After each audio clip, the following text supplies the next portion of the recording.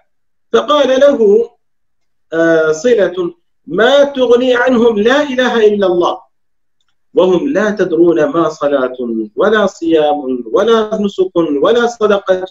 فأعرض عن حذيفة اليمان رضي الله عنه ثم ردها عليه ثلاثا، كل ذلك يعرض عليه حذيفة ثم أقبل عليه في الثالثة فقال يا صلة تنجيهم من النار ثلاثا.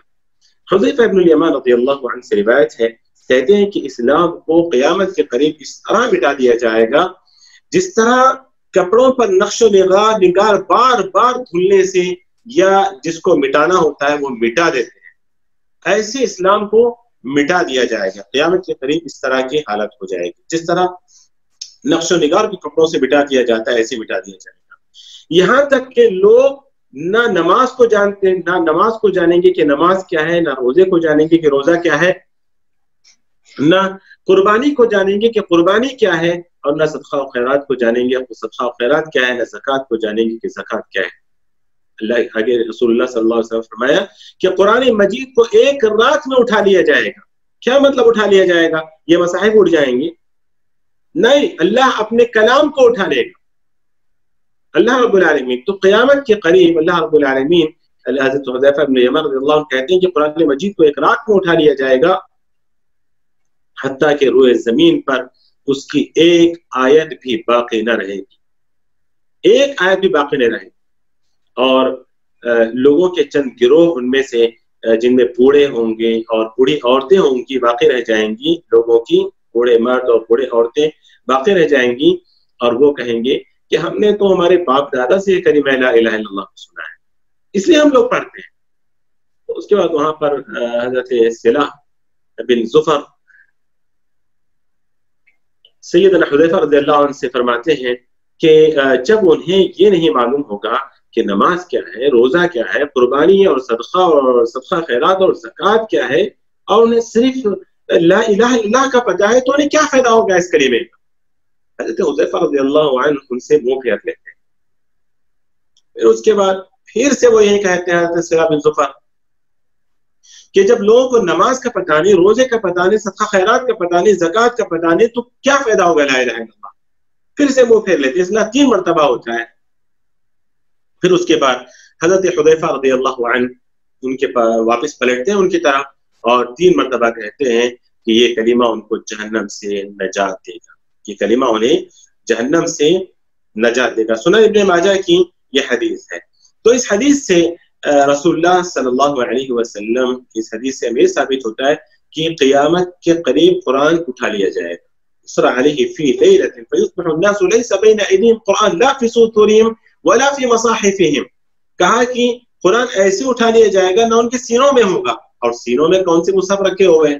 اللہ کا کلام ہے نا سینوں میں جو حفظ کرتے ہیں، تو نہ سینوں میں ہوگا نہ ان کے سامنے ہوگا۔ ایک یہ مطلب ہے، اور ایک یہ مطلب بھی ہو سکتا ہے کہ لوگ بہت زیادہ قرآن سے اعراض کریں گے، لوگ بہت زیادہ قرآن سے اعراض کریں گے، قرآن کے کسی حکم پر عمل نہیں کریں گے۔ اور جو مشہور حدیث ہے رسول اللہ صلی اللہ علیہ وسلم نے قیامت کے قریب کعبۃ اللہ پر بھی ڈھانے والے لوگ آئیں گے، تو اس وقت اللہ رب العالمین ہلاک کر دے گا، جتنے بھی لوگ دنیا میں ہوں گے سب کو زمین میں دھسا دے گا۔ پھر اس کے بعد حسب نیت سب کو اٹھائیں گے اللہ رب العالمین۔ تو وہاں یہ پتہ چلتا ہے کہ لوگ ہوں گے لیکن قرآن کے کسی حکم پر وہ عمل کرنے والے نہیں ہوں گے۔ تو اس سے یہ 6 باتیں تھیں جو اہل سنت والجماعت کا عقیدہ ہے قرآن مجید کے سلسلے میں، کہ قرآن کلام اللہ ہے، قرآن اللہ منزل من اللہ ہے، قرآن مخلوق نہیں ہے، اور قرآن منہ بدأ، قرآن اسی سے شروع ہوا اور اسی کی طرف لوٹ کر جائے گا۔ تو 5 باتیں ہو گئی۔ اس کے بعد قرآن اہل سنت والجماعت کا عقیدہ کیا ہے؟ القرآن کلام اللہ۔ جی میں پڑھ کر کے بولتا ہوں تاکہ آپ کو دکھے۔ القرآن کلام اللہ منزل من اللہ غیر مخلوق منہ بدأ وإلیہ یعود۔ یہ 5 باتیں اہل سنت والجماعت کا عقیدہ ہے قرآن کے سلسلے میں، ٹھیک ہے؟ آگے شروع کرنے سے پہلے جی شیخ صاحب، یہ مجھے قرآن جو آپ نے بتایا کہ ایک رات میں اٹھا لیا جائے گا، اس کی مجھے تھوڑا سا سمجھائیں گے کہ آپ نے بتایا تو ہے لیکن مطلب سینوں سے اٹھا لیا جائے گا یہ زیادہ صحیح ہے یا حروف مٹا دیے جائیں گے؟ دونوں چیزیں، سینوں سے بھی اٹھا لیا جائے گا، اس کے حروف بھی نہیں رہیں گے۔ اسی لیے کہا کہ مصاحف میں بھی وہ چیز نہیں ہوگی اور لوگوں کے سامنے بھی قرآن نہیں ہوگا۔ جزاک اللہ۔ شیخ ایک سوال، کہ سینے سے بیک وقت یعنی ایک بندہ حافظ رہے گا وہ بیک وقت بھول جائے گا سارا قرآن؟ بیک وقت بھول جائے گا، بیک وقت۔ اس حدیث سے تو یہ پتہ چلتا ہے ابن ماجہ کی صحیح روایت ہے جو میں نے ابھی آپ کے سامنے ذکر کی ہے۔ یا شیخ صاحب، مطلب یہ ہو سکتا ہے کہ قرب قیامت جیسے آپ نے کہا کہ مطلب جو ہے وہ نیک لوگ پہلے ہی اٹھا لیے جائیں گے، قیامت کی جو ہولناکیاں ہیں وہ ان پہ واقع نہیں ہوں گی، تو وہ مطلب کوئی ایسا یعنی ٹرینڈ ہی نہیں ہوگا کہ لوگ جو ہے وہ حفظ کی طرف آئیں؟ جیسے آپ نے کہا کہ عمل بھی نہیں ہوگا، یعنی نماز روزہ زکوٰۃ کا ان کو نہیں پتا ہوگا، تو یعنی وہ ایمان صرف کلمے کی حد تک رہ جائے گا، تو یعنی عمل کے اعتبار سے وہ نہیں رہے گا قرآن۔ جیسے میں نے آپ کے سامنے ذکر کیا وہی دیکھیں، اس سے یہ پتا چلتا ہے اس میں اور معاملہ دونوں باتیں ہیں۔ ایک تو اللہ رب العالمین قرآن بالکل نہیں ہوگا، مطلب سینوں سے اٹھا لیا جائے گا اور حروف وغیرہ بھی نہیں ہوں گے، یہ مطلب بھی ہے اس کا۔ اور دوسرا مطلب یہ بھی ہے کہ قرآن ہوگا، عمل کرنے والا کوئی نہیں ہوگا۔ جب عمل کرنے والا کوئی نہیں ہے، قرآن سے ہر آدمی اعراض کرے گا، تو پھر اللہ رب العالمین مطلب قرآن کی شان یہ نہیں ہے کہ ایسے لوگوں کے وہ درمیان رہے جو لوگ اس سے اعراض کر رہے ہیں، تو اللہ رب العالمین اس کو اٹھا دیں گے۔ کیونکہ شیخ صاحب جو ایک رات کی بات آ رہی ہے نا، اس سے تو یہی سمجھ آتا ہے کہ ہوگا، لوگ پڑھیں گے بھی مطلب، لیکن پھر اللہ تعالیٰ نہیں مطلب جیسا بھی چاہیں گے وہ ایک رات میں مطلب سب کو اس طرح کر دیں گے بلائنڈ۔ اللہ کا کلام ہے اور اللہ کی طرف لوٹ جائے گا، یہ اصل شاہد ہے، اسی کو سمجھنا ہے۔ اچھا، معتزلہ کیا کہتے ہیں؟ قرآن اللہ کی مخلوق ہے۔ دلیل کیا دیتے ہیں؟ اللہ خالق کل شیء وعلی کل شیء وکیل، کہ اللہ رب العالمین ہر چیز کو پیدا کرنے والا ہے، ہر چیز۔ اللہ خالق کل شیء، کل شیء کا تو کل شیء کے اندر اللہ رب معتزلہ کہتے ہیں کہ کل شیء میں اللہ رب العالمین کے اوامر یعنی قرآن اللہ کا کلام بھی ہے، کل شیء میں اللہ کا کلام بھی داخل ہو جاتا ہے، یہ کہتے ہیں۔ اس کا جواب دیتے ہیں ابن عثیمین رحمہ اللہ کہتے ہیں کہ اللہ رب العالمین نے ملکہ سبا کے بارے میں کہا کہ وَأُوتِيَتْ مِن كُلِّ شَيْءٍ، ملکہ سبا کے بارے میں اللہ رب العالمین نے کیا کہا؟ وَأُوتِيَتْ مِن كُلِّ شَيْءٍ، ملکہ سبا کو ہر چیز دے دی گئی تھی۔ کیا مطلب ہے اس کا؟ ہر چیز دے دی گئی تھی، ہر چیز دے دی گئی تھی اس کو؟ نہیں، جو نہیں دے دی گئی تھی نا، وہاں پر حضرت سلیمان وہاں پر تھے، کہاں کہ حضرت سلیمان کی حکومت الگ تھی، حکومت کہاں ملک سبا کو ہر چیز، پھر بھی اللہ کہتا ہے کہ وَأُوتِيَتْ مِن كُلِّ شَيْءٍ۔ تو اس کا مطلب یہ ہے کہ کل شیء کے اندر ہر چیز کا داخل ہونا ضروری نہیں ہے، ٹھیک ہے؟ جب اللہ رب العالمین کل شیء کہا تو بہت ساری چیزیں اس سے نکل بھی جائیں گی۔ ویسے اللہ رب العالمین جب کہتا ہے کہ اللہ خالق کل شیء، اللہ رب العالمین ہر چیز کا خالق ہے، تو کچھ چیزیں ایسی ہیں جس کا اللہ خالق نہیں ہے، وہ خود اللہ کی صفتیں ہیں. ہر چیز اللہ نے پیدا کی ہے. ٹھیک، تو ان میں مستثنا کیا ہے؟ کیا چیز نکال سکتے ہیں ہم لوگ؟ کیونکہ اللہ وہ مستثنا ہمیں نہیں کرنا ہے. مستثنا اللہ نے خود کیا، کہا کہ الا لہ الخلق والامر. اللہ نے خود تخلیق سے کس کو الگ کیا؟ اللہ تعالیٰ نے امر کو الگ کیا. تو اللہ کہتا ہے کہ اللہ خالق کل شیء. تو کل شیء میں کیا داخل نہیں ہے؟ امر داخل نہیں ہے. امر داخل نہیں ہے. امر سے مراد اللہ کا کلام ہے. اور یہ کون بول رہا ہے کہ امر سے مراد اللہ کا کلام ہے؟ کون بول رہے ہیں؟ اللہ نہیں بولنا، آپ ہی تو بول رہے ہیں. جی کون بول رہا ہے کہ امر سے مراد اللہ کا کلام ہے؟ اللہ ہی بول رہا ہے. سورۃ الشورى میں اللہ بولتا ہے وَكَذَلِكَ أَوْحَيْنَا إِلَيْكَ رُوحًا مِّنْ أَمْرِنَا مَا كُنْتَ تَدْرِي مَا الْكِتَابُ وَلَا الْإِيمَانُ. اللہ رب العالمین خود قرآن کو اللہ نے امر کہا، اور اللہ تعالیٰ نے امر کو تخلیق سے الگ کیا. اور اللہ کہتا ہے کہ اللہ خالق کل شیء، اللہ ہر چیز کا پیدا کرنے والا ہے، ہر چیز کا خالق ہے. تو اس سے کون سی چیز مستثنا ہے؟ امر. اور یہ بھی دلیل کے روشنی میں وہ یاد رکھیں، اللہ لہ الخلق والامر، اس دلیل کو یاد رکھیں. اور پھر کوئی آپ سوال کر لیں کہ امر سے مراد قرآن ہی، یہ کون بتا، یہ آپ کیسے بتا رہے ہو؟ میں نہیں بتا رہا، اللہ ہی بتا رہا ہے. قرآن کی تفسیر قرآن سے، قرآن کی تفسیر حدیث سے، قرآن کی تفسیر صحابہ کے اقوال سے، قرآن کی تفسیر تابعین سے، میرے اور آپ کی عقل سے نہیں. ٹھیک، تو اللہ خالق کل شیء وهو علی کل شیء وکیل. اچھا، اس کے بعد یہ اعتراض ابن عثیمین نے لکھا ہے کہ اگر وہ کہیں کہ قرآن اللہ کی مخلوق ہے تو کیا مسئلہ ہے؟ تو اس کے جواب میں کہتے ہیں کہ سب سے پہلے یہ ہے کہ اللہ رب العالمین پر یہ جھوٹ باندھنا ہے. مطلب یہ تکذیب ہے، یہ جھوٹ ہے. 4 منٹ بچے ہوئے ہیں. یہ تکذیب ہے، جھوٹ ہے کہ آپ قرآن کو اللہ کا کلام کہہ رہے ہو. کیوں؟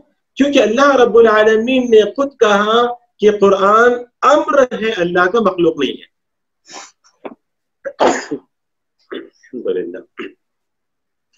قرآن اللہ کا کلام ہے، مخلوق نہیں ہے، اللہ کا امر ہے، اللہ تعالیٰ نے خود کہا. تو اس لیے ہم کہتے ہیں کہ اگر آپ کہتے ہو کہ قرآن اللہ کی مخلوق ہے تو آپ جھوٹ کہہ رہے ہو.